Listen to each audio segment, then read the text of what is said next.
Hello curious people, ఎలా ఉన్నారు? India అంటేనే ఒక మినీ వరల్డ్. ఇక్కడ హిడెన్ స్టోరీస్ కి, మిస్టరీస్ కి కొదవే లేదు. కొన్ని సాల్వ్డ్ మిస్టరీస్ అయితే ఇంకొన్ని అన్సాల్వ్డ్ మిస్టరీస్.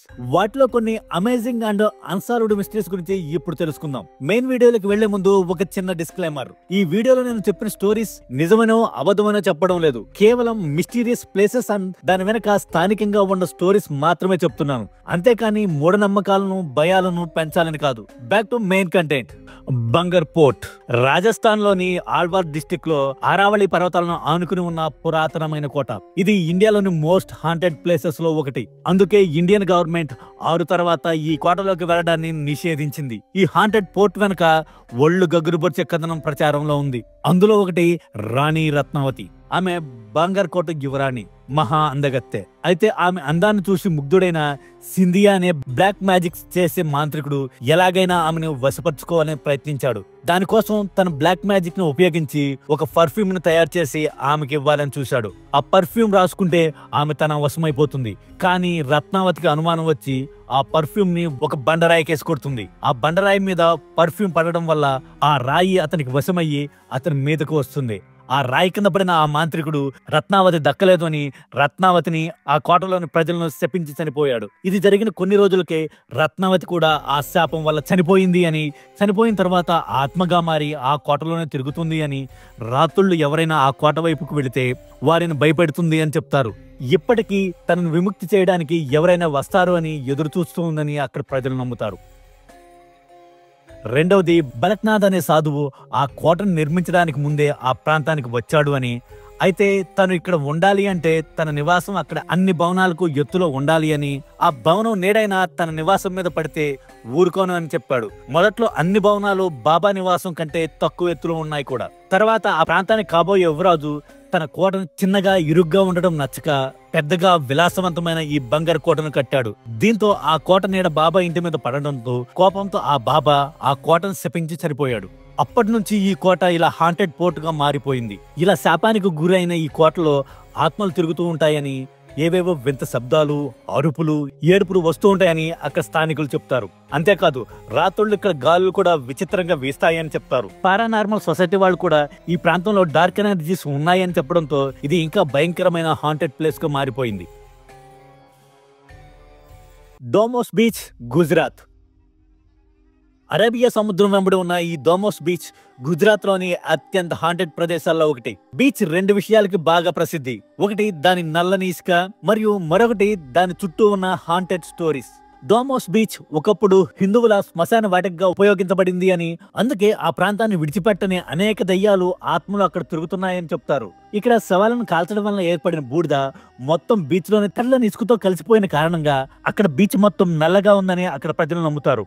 ఈ బీచ్ పగలు దేవతల నిలయం, రాత్రి దయ్యాల ఆవాసం అని అక్కడ ప్రజల నమ్మకం. అందుకే పగటిపూట సందర్శకులతో సందడిగా ఉండే ఈ బీచ్ రాత్రిపూట నిర్మానుష్యంగా మారిపోతుంది. పందాలు కాసుకుని ఈ బీచ్ రహస్యం తెలుసుకుందామని ప్రయత్నించిన ఎవ్వరూ ఇంతవరకు ఈ ప్రాంతం నుంచి బయటపడలేదని చెప్తుంటారు. రాత్రిపూట ఇక్కడ ఉండడానికి ప్రయత్నించిన వారు చంద్రుడు రాగానే ఇక్కడ భయంకరమైన నెగిటివిటీని ఫీల్ అవుతారంట. ఈ బీచ్ లో అనేక మంది స్థానికులు, పర్యాటకులు తప్పిపోయారు. అలాగే ఈ బీచ్ లో ఒక వ్యక్తి 4 బయటకు వచ్చి శవమై కనిపించాడు అని చెప్తారు. ఈ దుర్ఘటన అన్నిటికీ ఖచ్చితమైన కారణం ఎవ్వరూ చెప్పలేకపోతున్నారు. ఈ బీచ్ లో ఎవ్వరూ లేనప్పుడు కూడా రాత్రుళ్ళు నవ్వడం, ఏడవడం వంటి విచిత్రమైన శబ్దాలు బీచ్ నుంచి వస్తుంటాయని అక్కడ ప్రజలు చెప్తారు. అంతేకాదు తెల్లని ఆకారాలు లాంటివి తరచూ చూస్తూ ఉంటామని అక్కడ ప్రజలు చెప్తారు. అందుకే ఆ ప్రాంతం ఒక హాంటెడ్ ప్లేస్ గా మారిపోయింది. కుల్దారా జైసల్మేర్కు పశ్చిమాన 17 కిలోమీటర్ల దూరంలో ఉన్న ఒక దయ్యాల గ్రామం. 3 శతాబ్దాల క్రితం ఇది ఒక సంపన్న పట్టణం. కానీ నేడు ఇది రహస్యాలతో నిండిపోయిన పాడుబడిపోయిన గ్రామం. ఈ గ్రామం 1291లో పాలివాల్ బ్రాహ్మణులచే స్థాపించబడింది. ఒక రాత్రి 1825లో కుల్దారా మరియు సమీపంలోని 83 గ్రామాల్లోని ప్రజలందరూ ఒక్క రాత్రిగా అదృశ్యమైపోయారు. అక్కడ స్థానిక కథనాలు మరియు రాజస్థాన్ టూరిజం ప్రకారం ఆ ప్రాంత ప్రధాన అధికారి అయిన సలీం సింగ్ ఆ గ్రామ పెద్ద కుమార్తెపై మనసుపడి ఆమెను వివాహం చేసుకుంటానని ప్రకటించాడు. తన కోరికను తీర్చుకుంటే తీవ్ర పరిణామాలు తప్పవని ఆ గ్రామస్తులను బెదిరించాడు. అతని డిమాండ్లకు లొంగకుండా గ్రామస్తుల కౌన్సిల్ రాత్రికి రాత్రే ఆ ఇళ్లను విడిచిపెట్టాలని నిర్ణయించుకుంది. కానీ బయలుదేరే ముందు వారు కుల్దారాను ఎవ్వరూ అక్కడ స్థిరపడకూడదని శపించారు. ఆ శాపం వల్ల ఆ గ్రామం వదిలివేయబడింది. అలా వెళ్లిన ఆ గ్రామంలోని ప్రజలు ఏమైపోయారో ఎవ్వరికి తెలియదు. అందుకే ఆ గ్రామంలో రాత్రి ఎవ్వరు ఉండడానికి వీల్లేదు. ఎందుకంటే దగ్గరలోని గ్రామాల్లోని ప్రజలు రాత్రిపూట అక్కడి నుంచి ఆడవారి అరుపులు, చిన్నపిల్లల ఏడుపులు వినిపిస్తాయని చెప్తారు. 2016లో కొందరు పారానార్మల్ సొసైటీ వారు ఇక్కడ నెగిటివ్ ఎనర్జీ ఉందని కన్ఫర్మ్ చేశారు. అందుకే రాజస్థాన్ ప్రభుత్వం ఈ కుల్దారాకి 2 కిలోమీటర్ల లోపు రాత్రిపూట ఎవ్వరు వెళ్లకూడదని 4 వైపులా బౌండరీస్ ని పెట్టింది.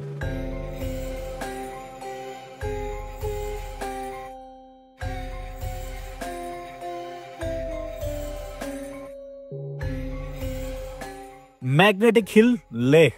లడఖ్ జిల్లాలోని లేహ్ ప్రాంతంలోని ఈ పర్వతానికి మ్యాగ్నెటిక్ ప్రాపర్టీస్ ఉన్నాయని నమ్ముతున్నారు. ఎందుకంటే ఇక్కడ వాహనాలు ఇంజిన్ ని ఆపేసినా కూడా అది కిందికి ఉన్న పల్లం వైపు కాకుండా పైకి ఉండే కొండ వైపుకి ఆకర్షించబడుతుంది. అందుకే ఈ ప్రాంతం మంచి టూరిస్ట్ స్పాట్ గా డెవలప్ అయింది. ఎంతో మంది టూరిస్టులు ఈ అనుభూతిని ఎక్స్పీరియన్స్ చేసి థ్రిల్ కి లోనవుతున్నారు.